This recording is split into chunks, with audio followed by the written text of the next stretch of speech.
शुभं करोति कल्याणम् आरोग्यं धनसम्पदा शत्रुबुद्धिविनाशाय Deepjyoti नमोऽस्तुते। A very good evening to all of you present over here, especially today's international speaker, Professor Dr. Mark Nowaki, Dr. A.P. Jayaraman, former nuclear scientist from BARC, our trustee members, other supporters of CIRDE.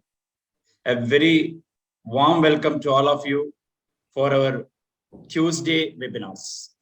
We have kept Tuesdays for our webinars.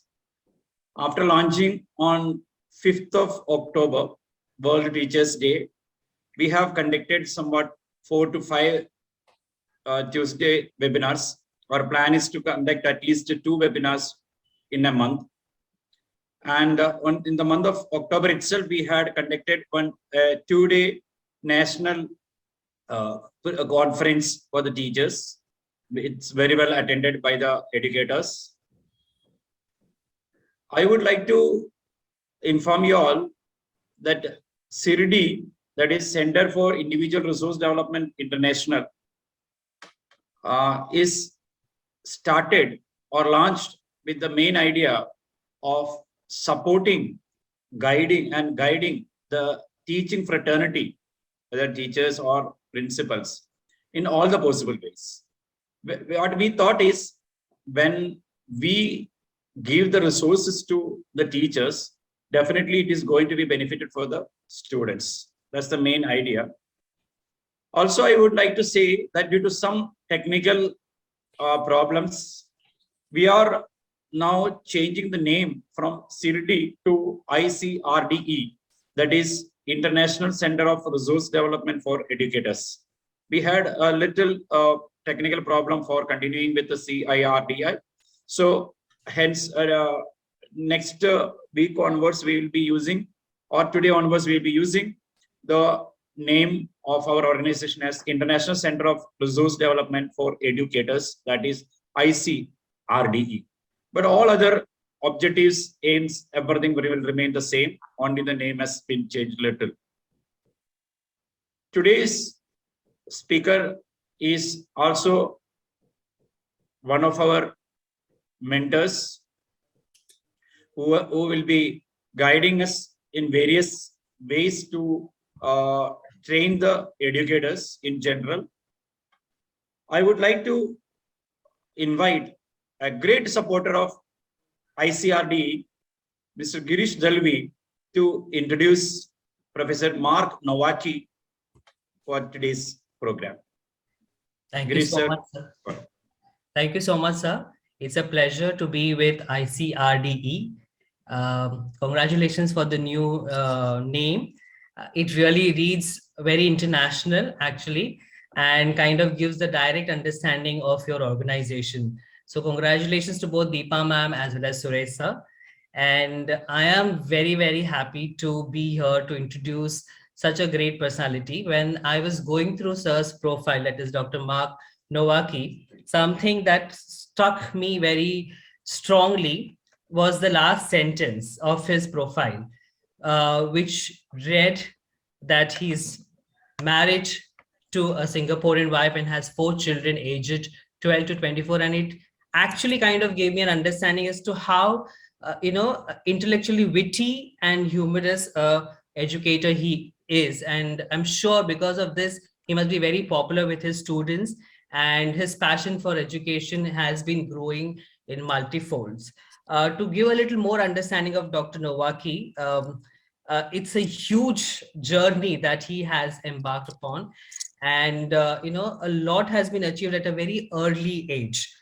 Born in Western Massachusetts, he comes with a very strong, background of being a very strong chess player, and one of the youngest at his age in the United States. And at the age of 12, he wrote a very simple software to help with data analysis and taught laboratory techniques to postgraduate students at Springfield College. This is the age when we are only to be students and not to be, kind of enterprising, which Dr. Nowaki already reflected at that age.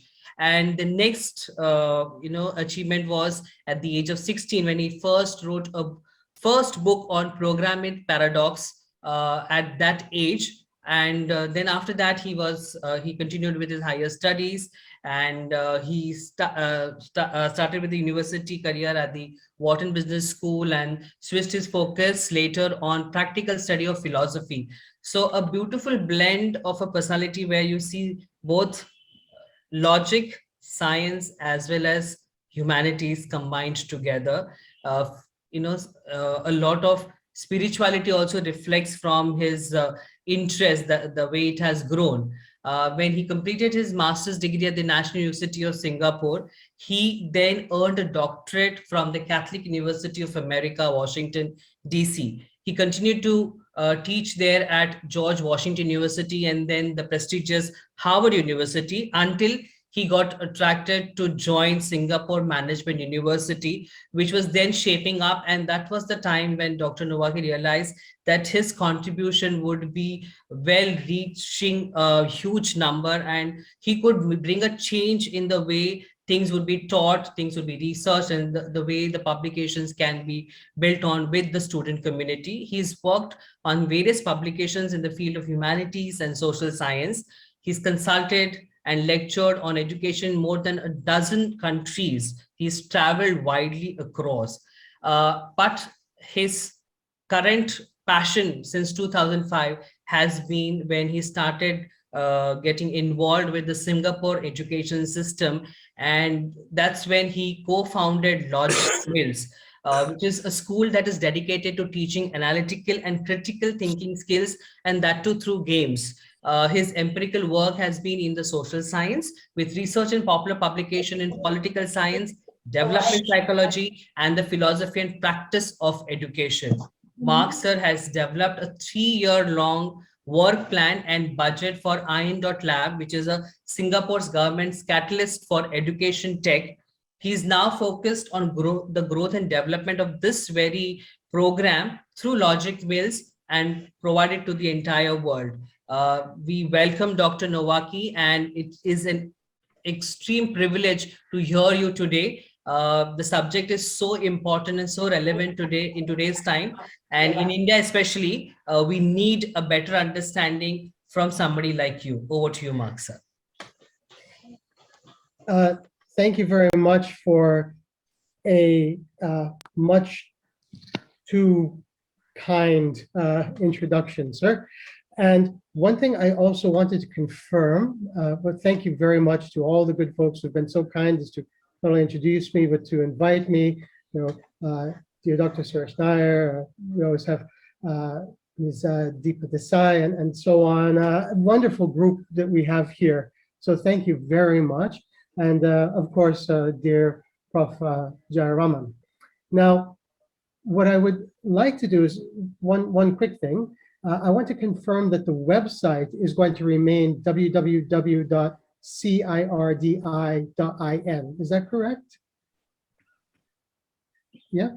Or you think you might change that?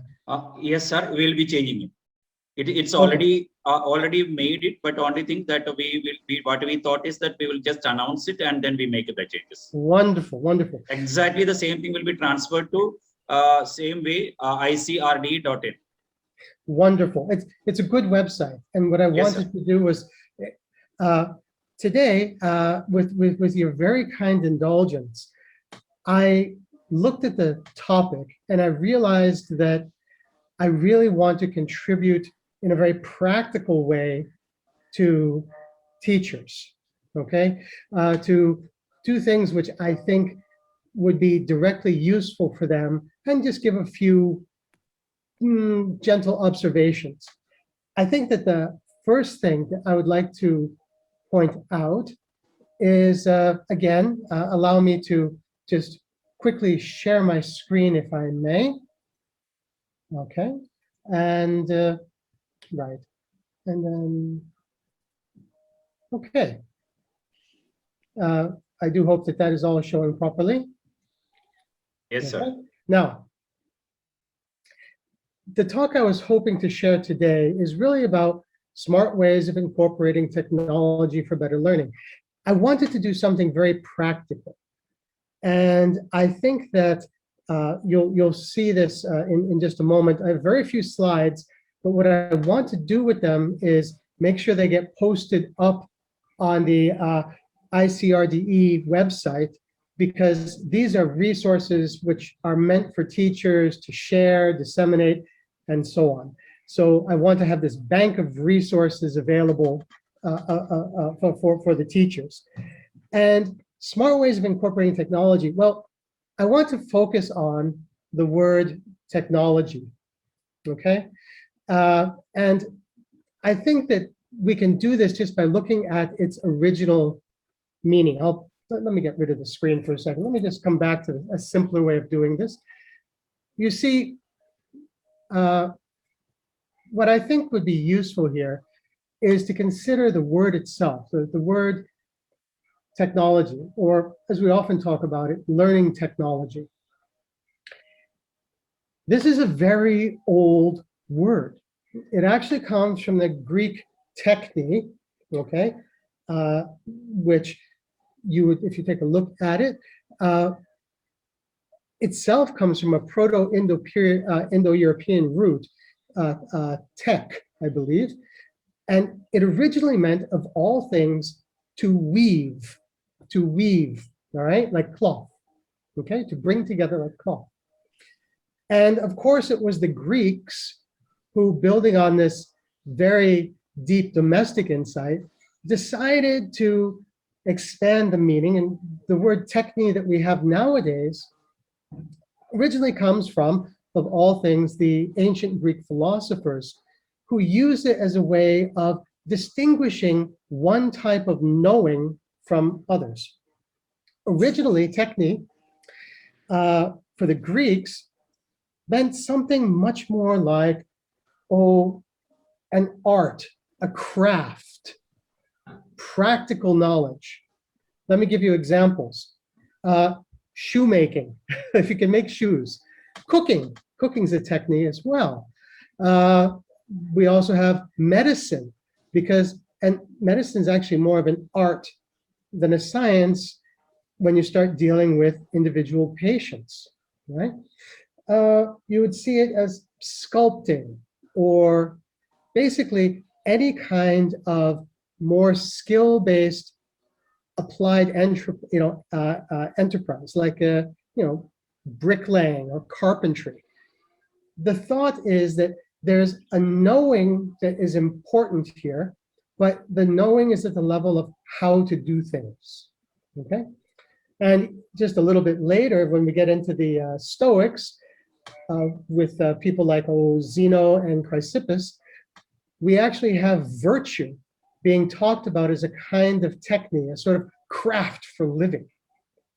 And I think that there is a deep connection between the technique of the ancient Greeks and the type of technique we talk about when we discuss learning technique, learning technology.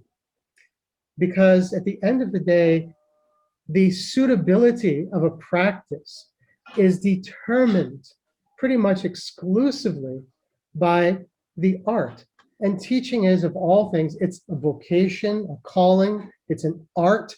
We can become more skilled with it as teachers, as learners, as we practice it and immerse ourselves in it. And at the end of the day, a smart technique, which could also mean, you could think of it almost as a technique, a way of intelligently going about doing things, in this case as a teacher, that kind of technology that we're talking about is really pointing to the fact that what we're giving teachers when we use smart technology would be a set of tools, And so what I have here, it's kind of funny that dear Mr. Ghostalvi talked about my brief stint at IAL, the Institute of Adult Learning in Singapore. Let me briefly discuss why this transition goes in. The Institute for Adult Learning in Singapore is dedicated to, among other things, supporting trainers, adult trainers, for adult learners. So these would be, for instance, people who are going to help take adults certified, become certified for a course or something like that. And basically corporate or work training. Now, what we really had to do, and what I eventually had to do, was think about how to use technology to improve the baseline delivery of these courses. So one thing that technology tends to do is, at least it may not give you the absolute heights of the most brilliant, charismatic teacher, but what it can do is it makes sure that the floor is pretty darn high, and it makes it much easier to be consistent. So one of the things that I had to do was I was basically given a team in InLab, which is the Singapore government's incubator for learning technology. So we give out grants to have people develop certain prototypes and so on. And what we did at the end of it, and I'm going to point you to the fruit of that labor because I think it's directly relevant. What we're going to do is I am going to share the sort of output that we would see. We would see, for instance, all of this. This, if you look at the website, and all this is here, you can actually go through and click. You actually will see here all these different tools which are useful for teachers. All of these things are examples of what I call CEE. Okay, you have to see yourself using them.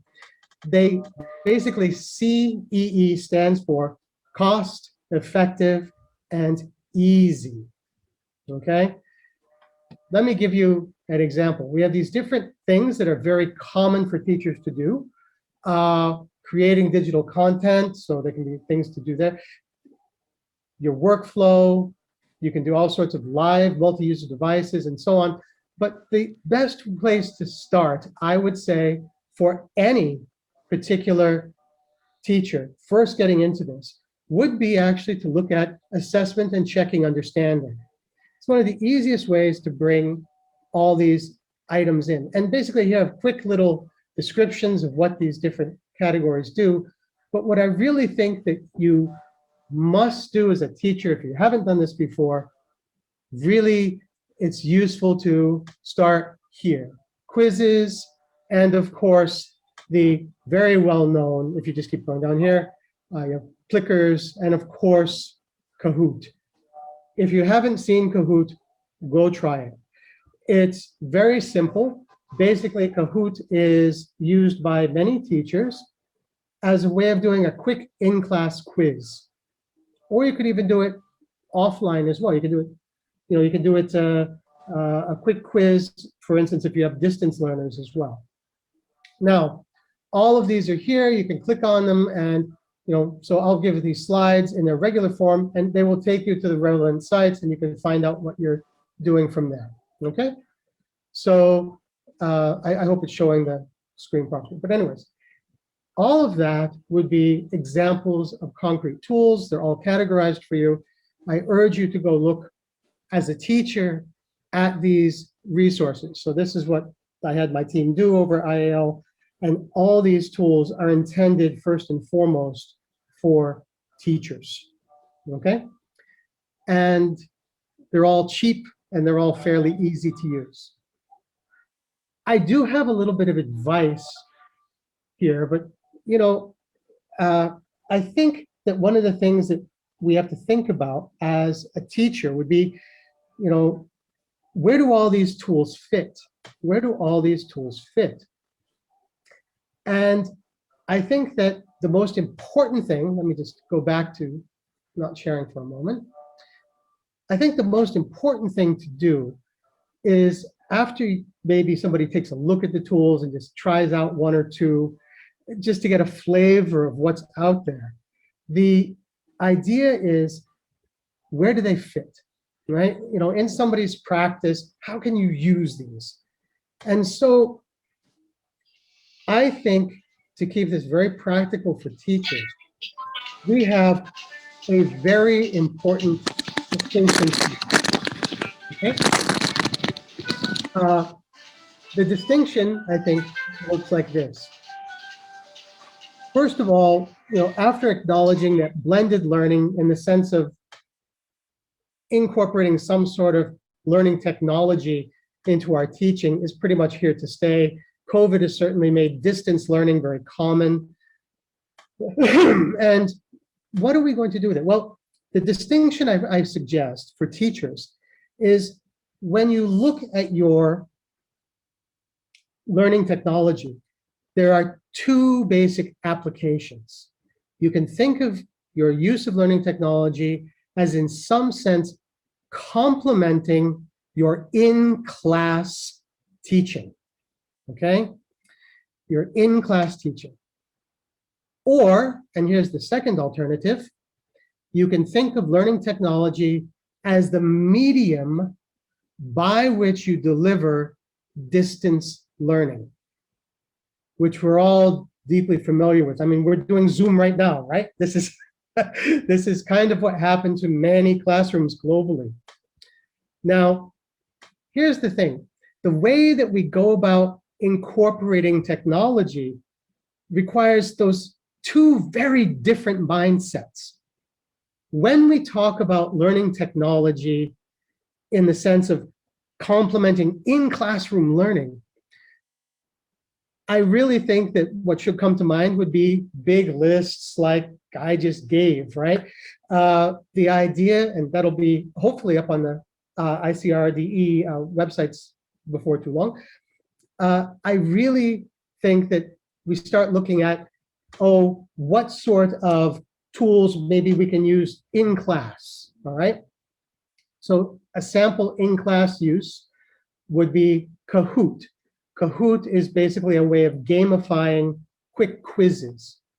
Easy way to think of that would be if you, for instance, ask students, like, you know, what do you call some geographic feature of a river where you wind up with sort of a bent lake, which is caused by the river shifting course over time. It's a remnant. What do you call that? And then you have like a multiple choice. And what Kahoot does is the students sign in using either a smartphone, or they could use a computer, like a laptop, or a tablet, whatever way you actually have resource support in your classroom, or it could be in your computer lab where everybody's just using the computer for one of your courses. On screen will come multiple choice, and the computer is basically going to keep track of who responds first. So what it'll do is it'll say, oh, this person, so it'll say, for instance, like, you know, how many of my class of 20 put A, right? So like maybe 10 people put A, 5 people put B, and 3 people put C. And the correct answer is A, right? And what happens is, based on how fast the students reply and they enter their answers, they get points. And so you can have, after you ask a few questions, you can have a leaderboard, and you can have who's winning in this little quiz thing and who's doing well. It's a lot of fun, okay? And it's sort of become so standard in many jurisdictions, educational jurisdictions. It's just assumed now, okay? I think that products like that, or quizzes and so on, are really useful and a good way for any teacher to start incorporating learning technology as a support for in-classroom instruction. Okay.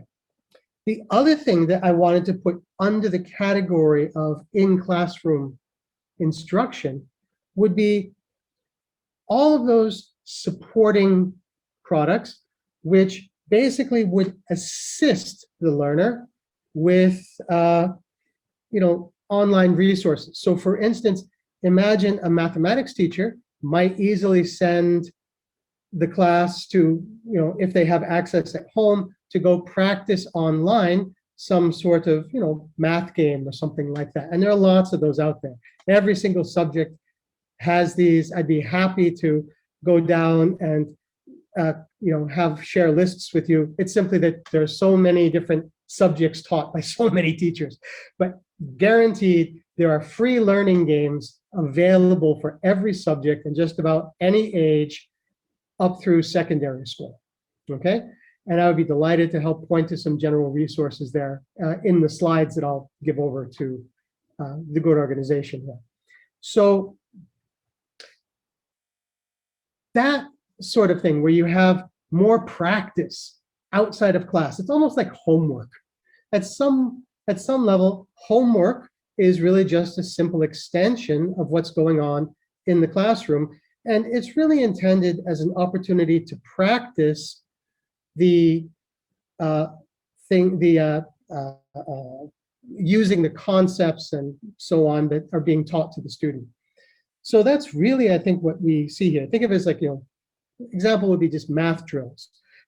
The other thing that is useful there, and every school is a little bit different, but often there are additional materials put online in containers. A simple example might be something, let me just share here.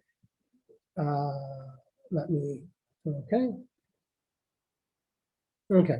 And from this, if I can change to 𝐂𝐽𝐬𝐴N. Is it now showing 𝐂𝐽𝐬𝐴N for your screen? Is that correct? Or is it still showing something different? It's still showing my slide. No, it is 𝐂𝐽𝐬𝐴N, sir. Oh, wonderful. Okay. So I'm simply mentioning this because I happen to know the fellow who created it. He's here in Singapore, and he's a good fellow. He was originally one of your countrymen. So, and basically, what this is a container, okay, where you can basically park your materials that are easy to access, and you can track how your learners interact with them.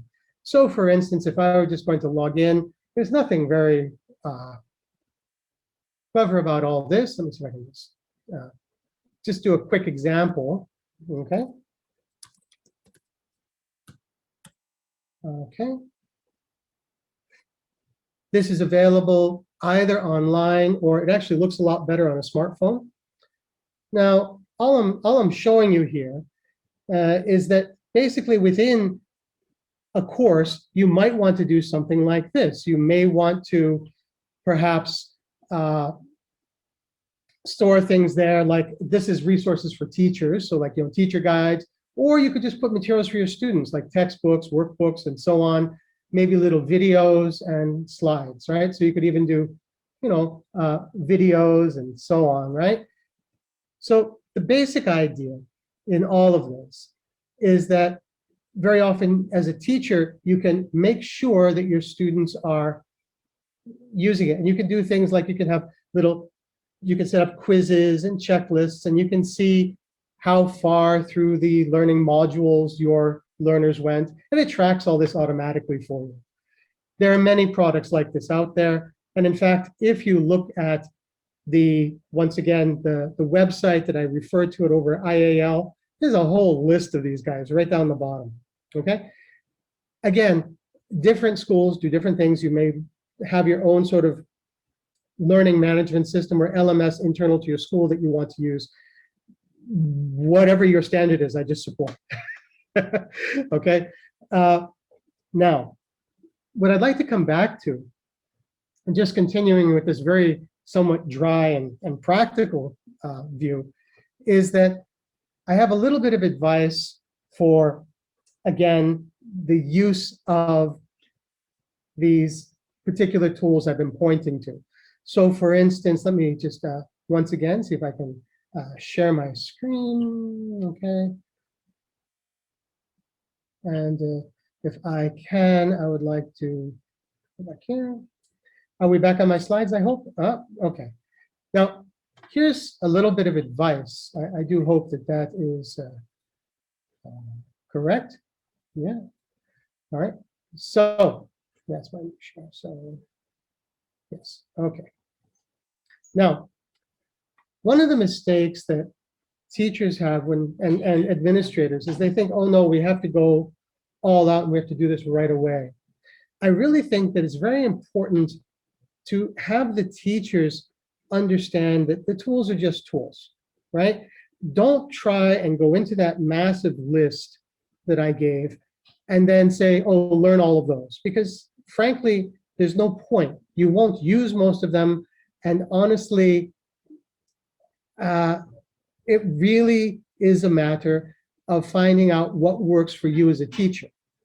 Now, this is a tough thing for administrators and principals to balance because, of course, people being people, only a minority of teachers would immediately start figuring out, oh, how can I use all these tools? Many teachers would just continue saying, well, I've been doing this the same way for many years. I'm very experienced at it. Why should I change? So as an administrator, I think it makes sense to strongly encourage teachers to find at least 2 or 3 tools, starting with, as I suggest again, something like quizzes or Kahoot or something involving assessment. That's the easiest place for any teacher to start. Try there first, okay? And let it grow, because there's a lot of things that can make your life a lot easier. Because, for instance, once I set up all my tools, for instance, my 𝐒𝐭𝐲𝐬 or whatever, I don't have to do that again, and I can reuse it and just tweak it from semester to semester. You do the work once and you don't have to do most of it ever again. It's great, okay? Now, one thing that I always say is that, look, all these learning technologies available nowadays, which are wonderful, they're all tools. They're not solutions, right? I mean, my example is always, look, just because you have a hammer doesn't mean you automatically get a house, right? And frankly, a hammer isn't useful for everything, right? There are times when I would strongly advise against using learning technology, especially in classroom. Let me just tell a quick story about this. You see, I've had some very interesting conversations with colleagues and done some experimentation on this as well. Mathematicians, for instance, will always tell you, give me a chalkboard, not even a whiteboard. They want a chalkboard, okay? And they have all their reasons and quirks and so on, and they will get fussy about what kind of chalk they use, and that's fine, right? Mathematicians have a point, right? The right tool for the job is the chalkboard, not trying to type it all up on the computer. You'll spend forever trying to type math into your computer.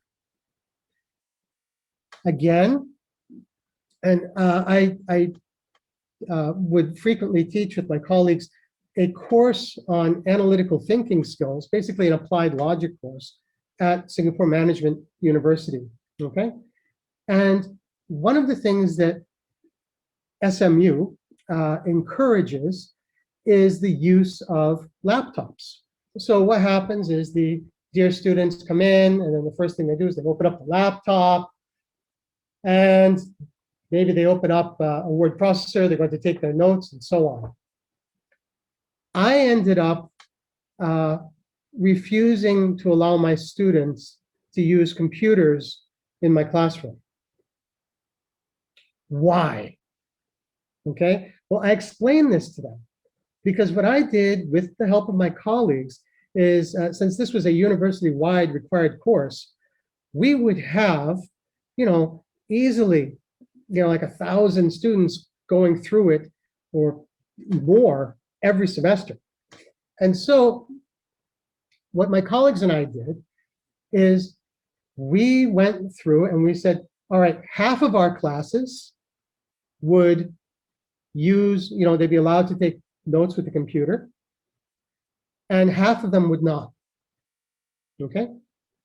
Everything else was the same. Okay? Everything else was the same. I mean, we would even share our lecture notes with each other. We actually managed to standardize material across all of our different classes.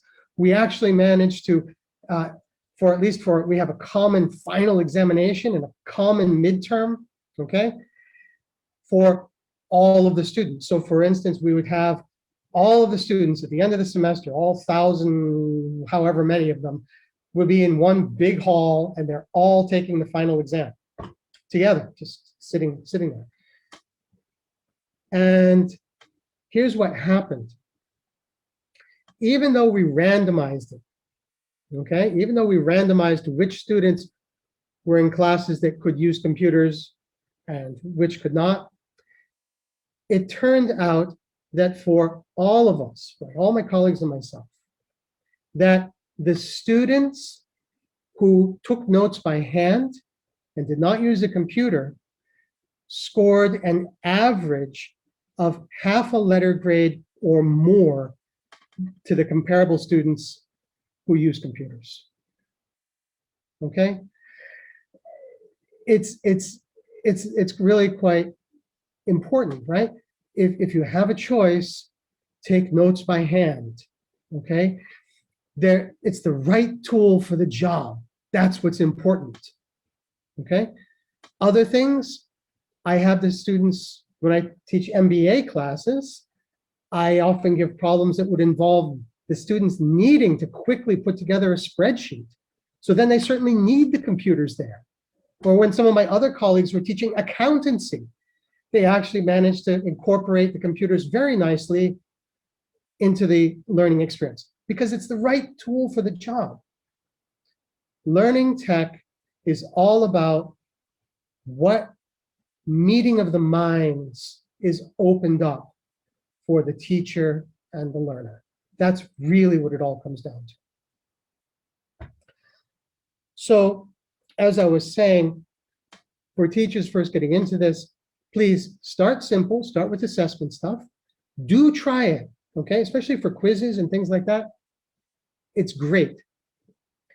If you do not have the opportunity to, for instance, have all your students bring in smartphones or have access in class, think about how those quizzes or whatever could actually be done pencil and paper in the classroom.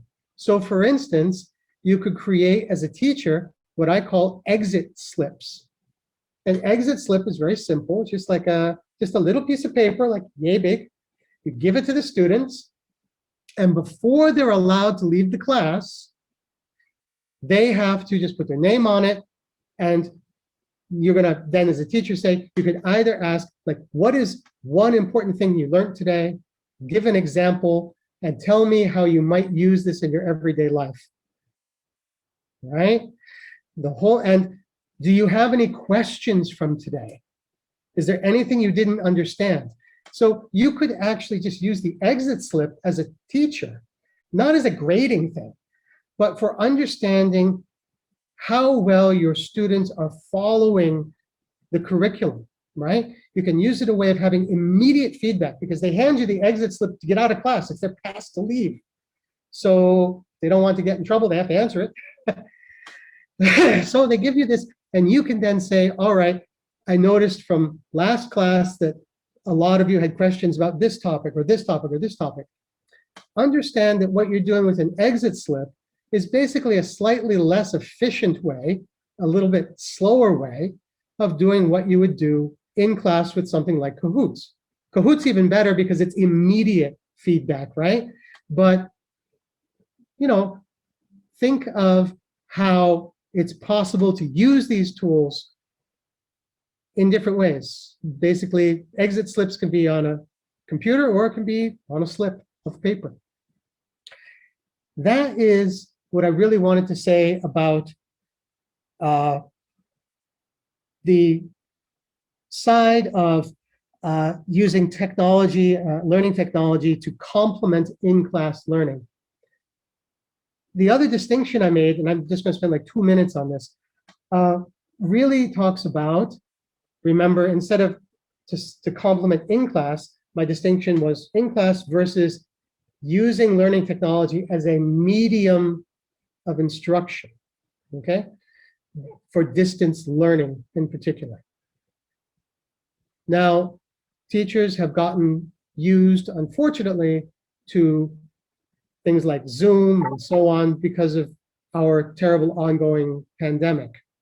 But what's important there, I only have one really thing to say there, because what's missing when we start doing distance learning? I mean, we can talk all day about how, yes, it's the right thing to do during a pandemic. It's, everybody's doing their best. It's better than not having instruction. It's wonderful in many ways, but it's still second best to in-class instruction. And the studies that have been conducted globally for the last 2 years really support this claim. And I'd be happy to share any of the research with those who are interested, but there are learning losses. So even if teachers were spending the same amount of time with the same students on Zoom as if they were in the class, still the kids will fall behind, okay? Not because we have bad teachers, but not because we have bad students. The entire reason for that is human beings are sort of optimized to learn in the presence of each other. And even teachers who say that, well, okay, for my gifted education students, they actually progress to the same place in the curriculum as if they were in the class. Okay. Even if you talk to those teachers, they'll all tell you, however, even my gifted education kids, they are, how shall I say, they are deteriorating with respect to their social skills, their communication skills, and all those sorts of things which we would expect them to accomplish and learn in the presence of each other, right? I mean, how can we learn social skills without socializing? It doesn't happen. You can't learn to ride a bicycle by looking at it on TV, right? Got to get on it. Same thing for social skills. So what I think we can do, and I've had a little bit of success on, is improving the student engagement, okay? And to improve student engagement when we are forced to use something like Zoom, it's a very simple idea, but very challenging to implement. The idea is this: make your classes physical. I'll say it again. I mean, it's over Zoom, but you have to bring physicality into the experience that you're crafting for your students. What do I mean? Well, okay. Over the pandemic, I've had the pleasure of helping run a number of classes over Zoom with even very young students. So like primary 2, like grade 2, year 2 students in mathematics. And any teacher who's taught that age will tell you that getting them to sit still is not the world's easiest thing. And if you try to keep them engaged for an hour and a half at a go, which is what I was doing, okay? An hour and a half on Zoom with grade 2s, really, you have to put a bit of thought and effort into this as a teacher, okay? This is no joke.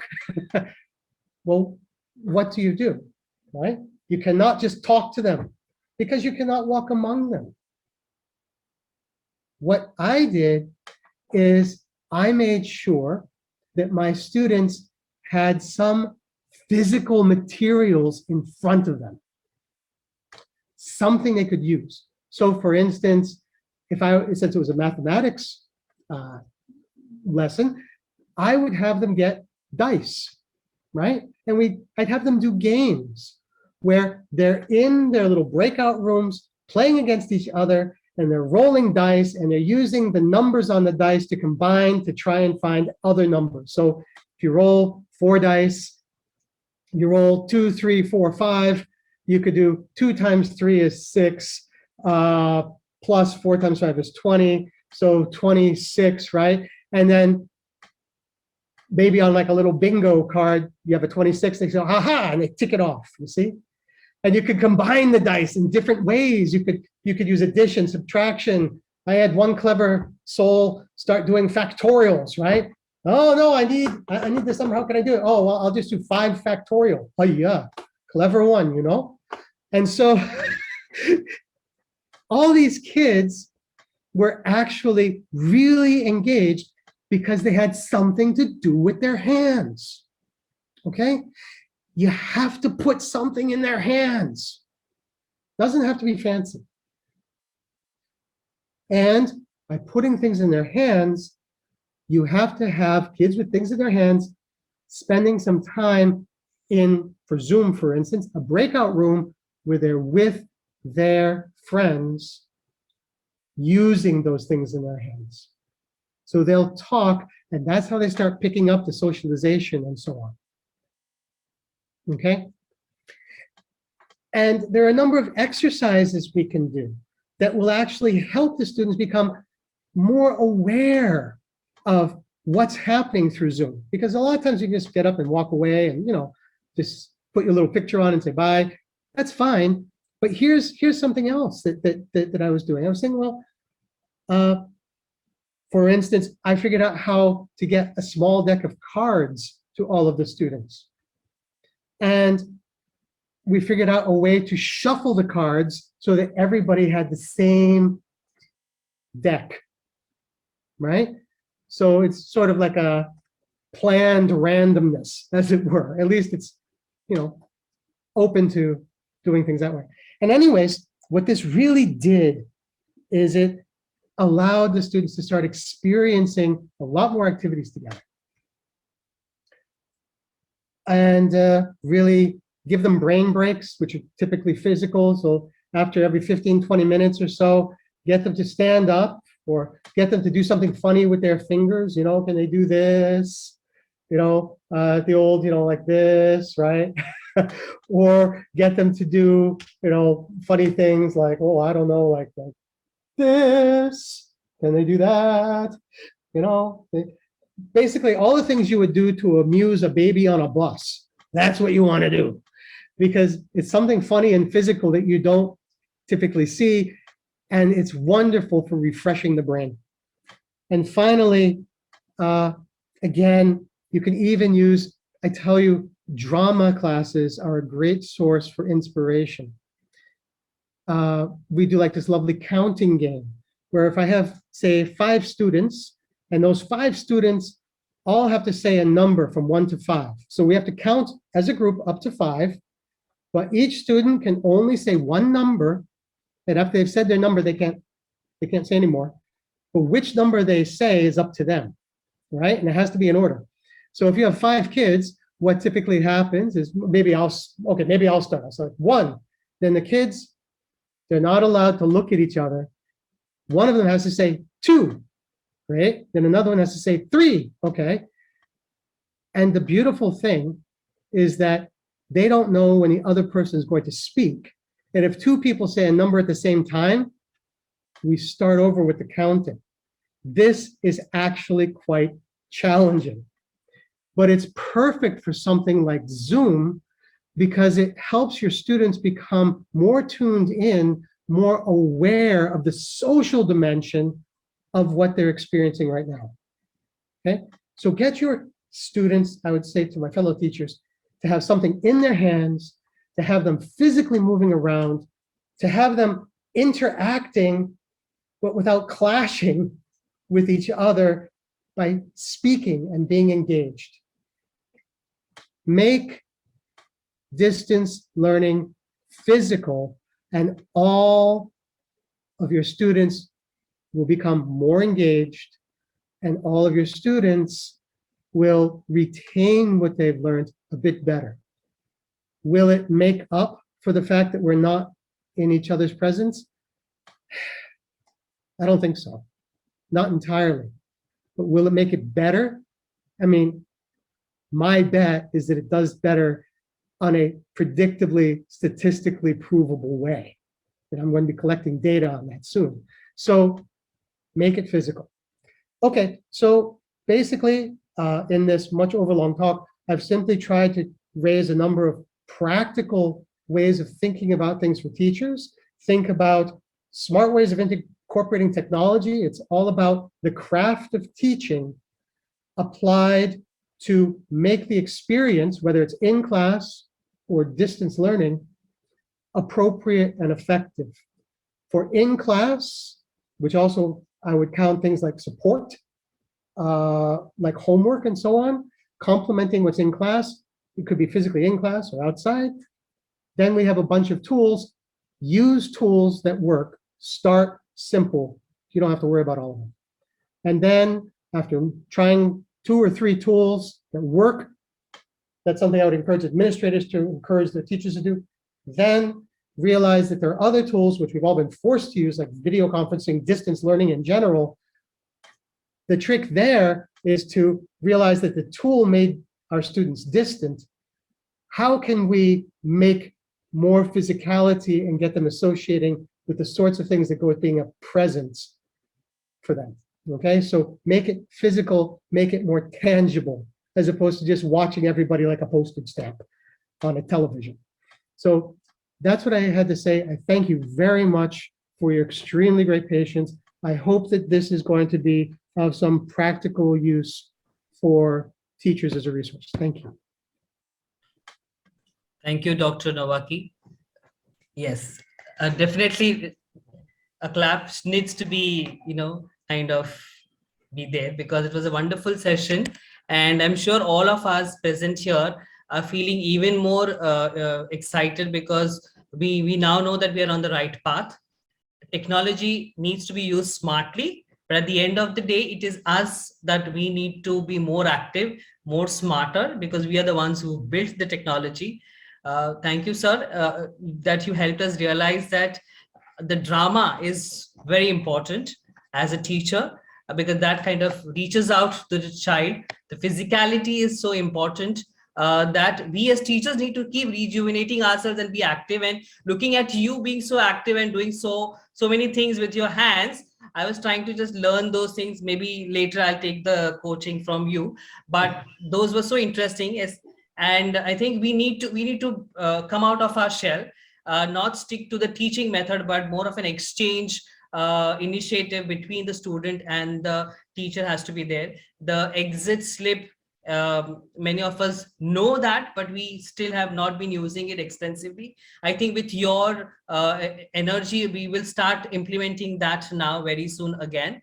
Thank you so much, sir. And we will keep referring your session through the YouTube channel also to know the tools that you have suggested, those smart tools in our classroom, because we need to definitely welcome technology and blend it into our systems in such a way that it is for us and we are not for it, in that sense. Thank you so much once again. Thank you, ICRDE, for allowing me to be today's host. It was a privilege, and it's an honor to have Jayaraman sir also present here for the session, and all the esteemed educators.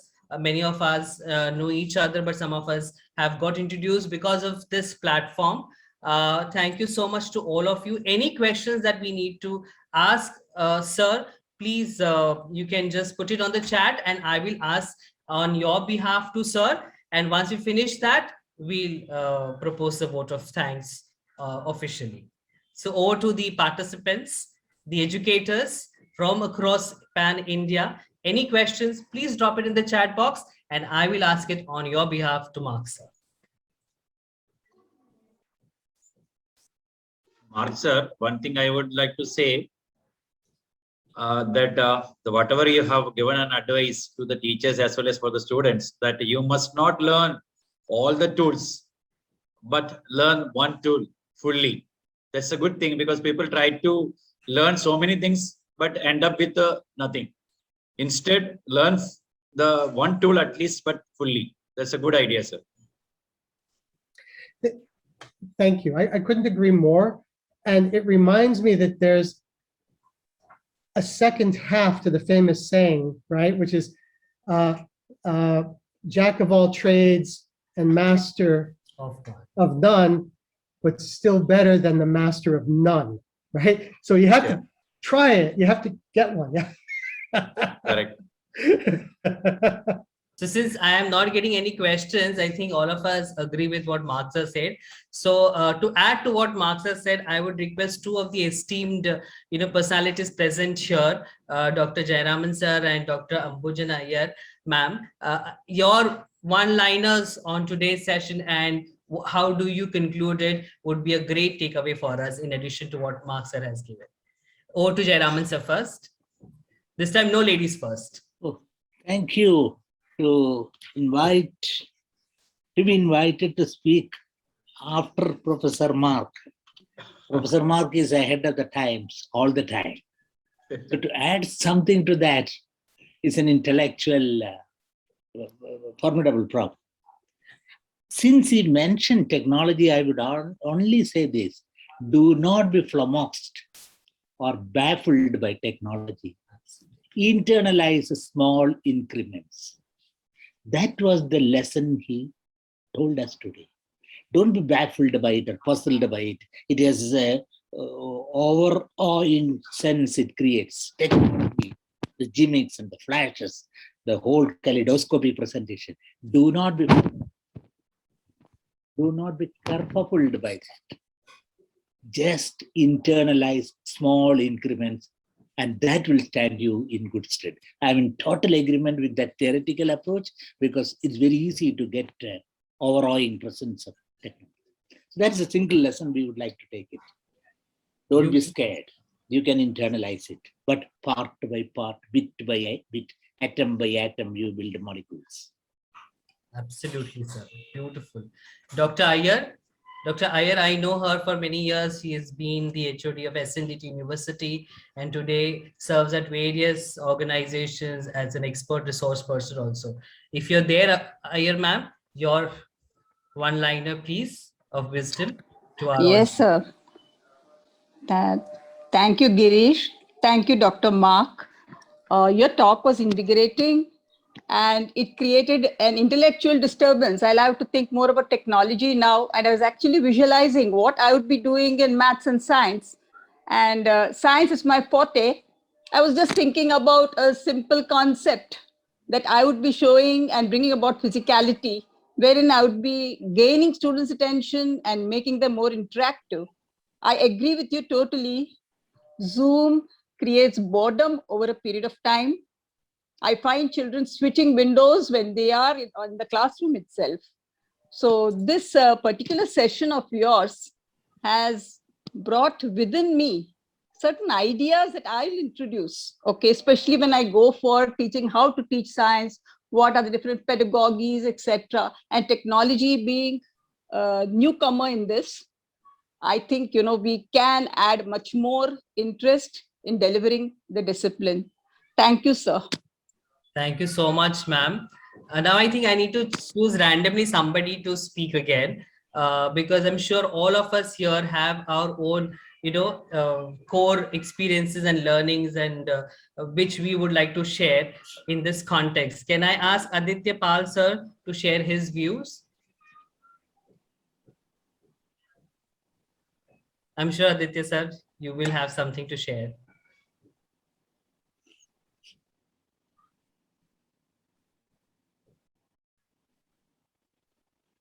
Okay, this is something that I think as educators we need to shy away from, not being facing the camera and talking. We need to speak because the exchange has to happen in the education fraternity. Only then the learning kind of grows.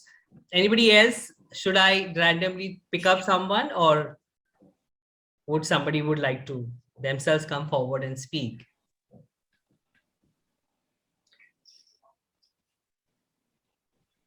I guess we'll take another 2-3 workshops to come out and speak. Correct. So let's wait for that glorious day. Nevertheless, would like to say something. Oh yes, Mark sir, over to you. Oh no, I was just thinking, it's really hard sometimes to encourage folks to speak over Zoom.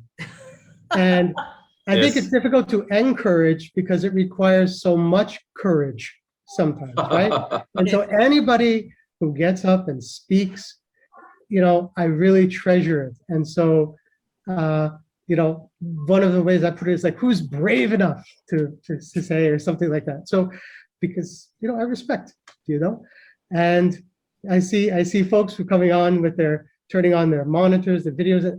I really appreciate seeing you because we're too far apart. Yes. I think Monica ma'am would like to say something.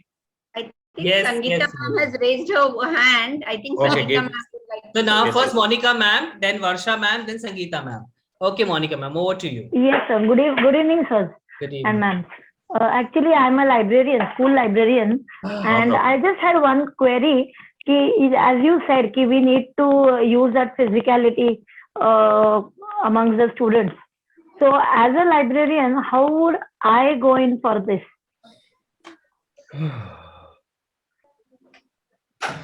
That is a fantastic question. But you know, I think that as a librarian who runs the library not only as a place where people go to access information, but you also run it as a space, right? I imagine that you have displays, right? Where you have themes and you try and get the students into their different topics that you have that might really engage them, right? So what I would do is something like this. I think that a library is one of the few places where I think that there is a tremendous opportunity to use the most cutting edge technology, which is VR.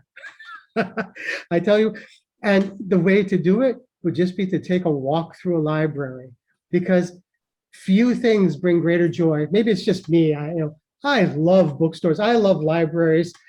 I adore librarians. They're like the bestest people ever. And, you know, honestly, the trick is to help bring your displays to the students, right? And you can, you know, very often you'll see sometimes like you have a recording where people can like do like a 360 kind of thing, or even on your phone, maybe you could just do like a panorama. The library is a space, and so you already use it. Share it. It's then they're going to want to get into it. So that's the best I can come up with on the fly. I'm so sorry. Thank you. Yes, sir. Thank you so much, sir. I'll try to do that. Thank you, Monica. Varsha ma'am, Varsha Tiwari ma'am. Yes, sir. A very good evening to one and all present here. Good evening. I want to ask that I'm very new in this teaching learning experience in this field. So I want some tips that sir want to share with me, that what should I do to encourage students and to perform very well in my field. You know, obviously teachers are lovely people, right? I mean, it's a calling. Nobody goes into teaching because it's a fabulous money spinner. I mean, come on. You know, if you're a teacher, you're there because of love, and that's really what's moving you. You are fulfilling a human need, something that perfects a human being. That's what you're given, okay? And teachers have their typical virtues and vices, and they're often two sides of the same coin, like teachers gossip and so on. But they're often gossiping about their students with each other to figure out how to teach that student better. So, you know, like I say, two sides, right? Yes, What is really valuable, though, is asking your colleagues, somebody who could mentor you, to sit in and help you observe your class. And I have a very simple, concrete suggestion there, okay? One of the things that's very hard for new teachers is asking questions. It's hard for all of us, please don't get me wrong, okay? But the thing that you can immediately improve is asking questions. And I suggest all you do is you get a piece of paper, and every time you ask a question, in your class, your colleague who's helped mentoring you puts a tick. And I think what you could do is divide up the questions into, let's say, 3 kinds, okay? Okay. And they just tick which one. So the type of question, I would say, you could say, yes, no questions. Like the most deadly question is the one that every single teacher asks at the end of class. What is it we ask at the end of class? Every teacher. Did you Have you understood? And have you ever had a student say, no? No, you're also like, oh, yes, please. Got it. Great. Let me leave. Right? And so, okay, yes, no questions are not terribly useful for teachers. Okay? Slightly better, tiny bit better, would be questions which are, I would say, closed questions. Closed questions are things like, did you ever have to just have a line and there's a missing word and there's a line there and you have to fill it in, right? You have to fill in, okay. That's fine, but closed questions are not that good either, because what they're really doing is you are misplacing where the learning and knowing has to go on. You see, students are supposed to learn about the world and themselves. But if you say, what is that funny river? I mean, that funny lake that's left by a river. What do you call that? What you're really doing is you're asking your students to become little psychics who can read the teacher's mind for the magic right answer, okay? You don't want the students to be trying to guess what you're thinking. You want them to focus on what's in the world, right? The answer is Oxbow Lake. Nobody could guess that, okay?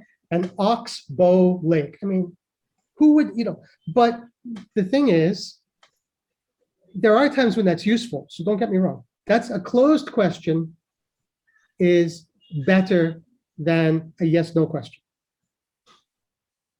Another type of question is the open question, right?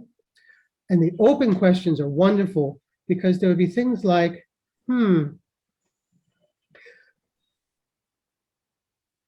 why do you think such and such? Or how would you do this? Okay? Why and how questions are the ones that really get the kids going. Because you as a teacher are indicating that there's not just a magic right answer.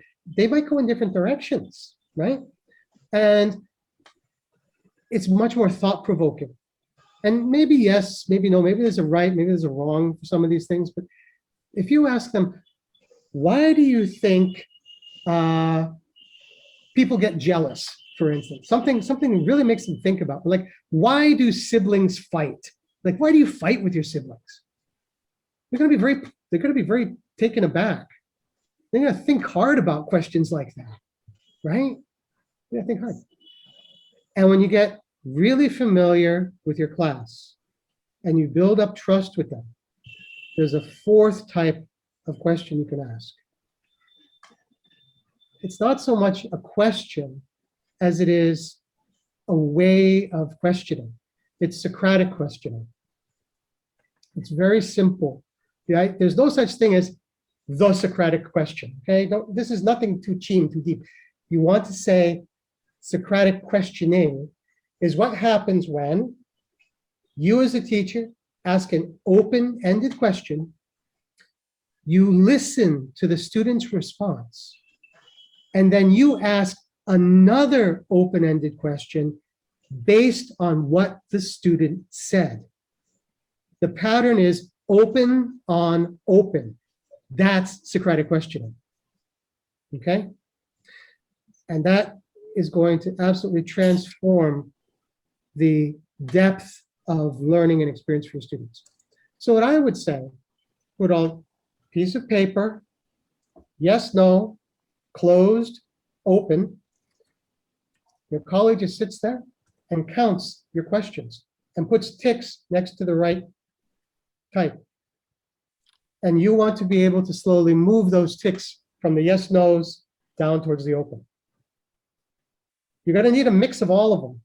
But the more you can get the students to the open and eventually open on open, Socratic questioning, then I think you've come to master your craft. Okay? Thank you so much, sir. Thank you for your guidance. Thank you, Varsha ma'am. A beautiful question you asked. All the budding teachers are looking for those answers, and Marksat has given a wonderful path for us to work on. Over to you, Sangeeta Bhattacharya ma'am. Please share your thoughts. And then we'll come to Pramila ma'am. Yeah, thank you, Girish sir, for this opportunity, and thank you, Mark sir, for that wonderful, wonderful session that we had today. As I think just a few days back when we met with Girish sir and the whole group, we were talking that in 10 years, what we would have achieved learning technology, we had to do it in a matter of few months because of this pandemic.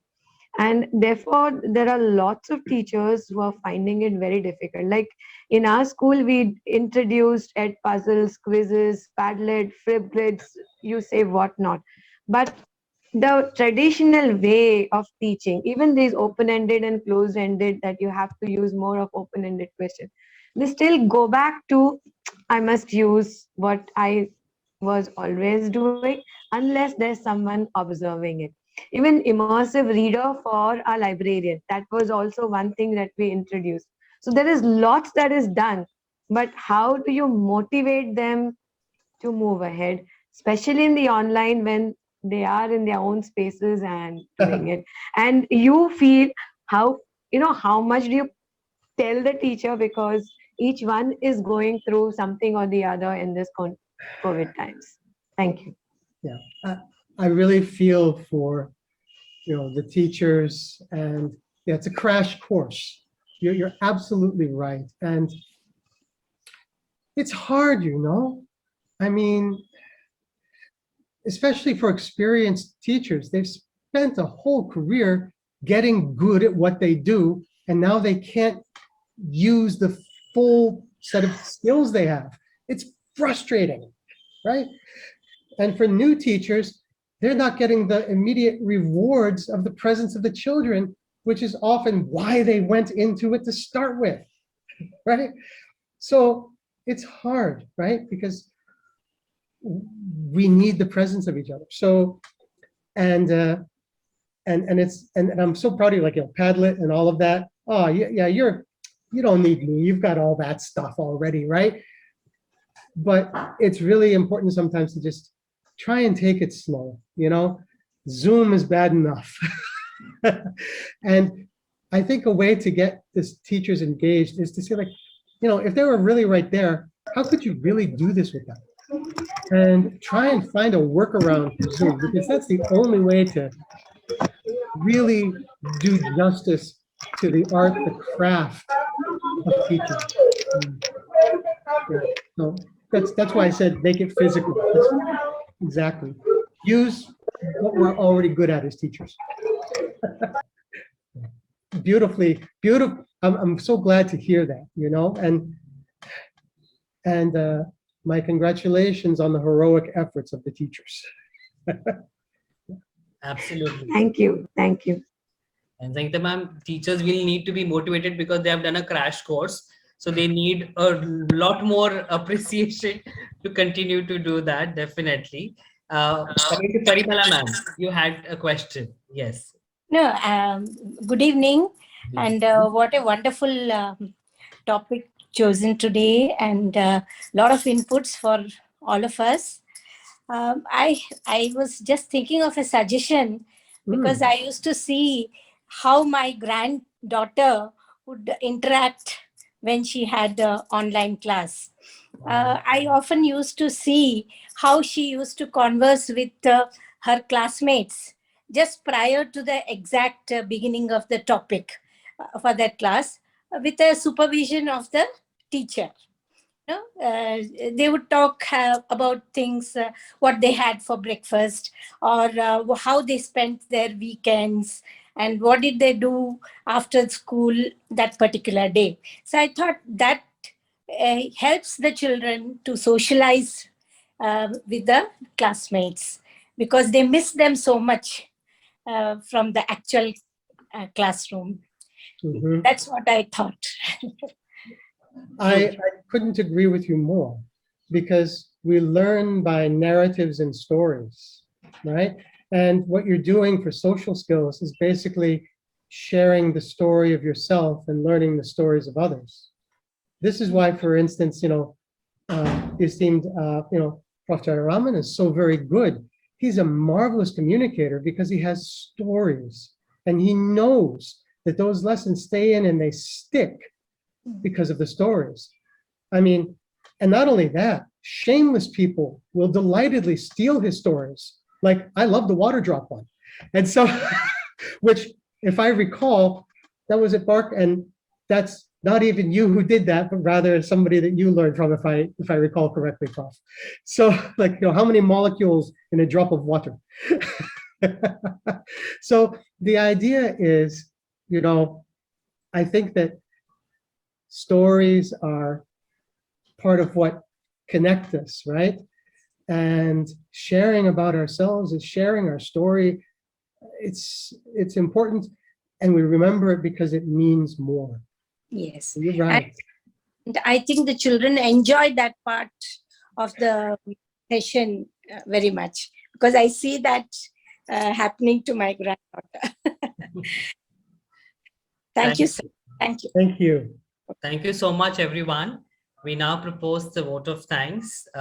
Firstly, a great thank you to Dr. Mark Nowaki for accepting our invitation and giving his prestigious time for us and sharing his wisdom, his experience with us. Thank you, Suresh sir, for inviting Mark sir for this session. It would not have been possible without you. And of course, Jayaraman sir, who has been the source of, connect with Nowaki sir. Thank you, Deepa ma'am, for hosting this with Suresh sir and inviting me to be a part of this as the MOC. Thank you to the backend team, Mr. Inderjeet, for helping us with the technicals, and all of you present here for genuinely registering for the program well in time and joining on time for this program and making it so interactive for all of us. Thank you so much. Have a great day. Next session. So next session. Our next session is going to be on 18th of this month. And that's again going to be a very wonderful session to be conducted by Dr. Sangeeta Srivastava ma'am. She's going to teach how you can introduce language, make language learning easier through poetries. That's going to be her subject. So please do register for this program and avail the opportunity to learn the trick of using poetries as a medium to introduce language to students, be it any language for that matter, using poetries as a tool. So on 18th, we see you all again. And please do pass on this message to the others around you, the other educators, so that we have a better number joining in and learning much more and spreading the awareness further. Thank you. Thank you.